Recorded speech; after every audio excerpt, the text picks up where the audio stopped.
Chanakya original में थे या काल्पनिक थे? अब ये भी बड़ा चलता है आजकल। आप देखिए, हम यहाँ पे एक बात कहना चाहेंगे, वो कहते हैं सब उनके राम सेतु काल्पनिक है, चाणक्य काल्पनिक है।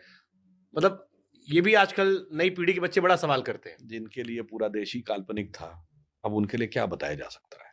जो कहते हैं देश कभी था ही नहीं, ये तो अंग्रेज़ों के आने के बाद हुआ है। तो ये वो लोग कहते हैं जिनके लिए हम कह सकते हैं, हम लोग बचपन में एक वो कहते थे, जिनको कहते थे UBI, unfortunately born in India. फिर या हम लोग जिसको दूसरे शब्दों में कहते थे एबीसीडी, हुँ। अमेरिकन ब्रेन, कन्फ्यूज़्ड देसी।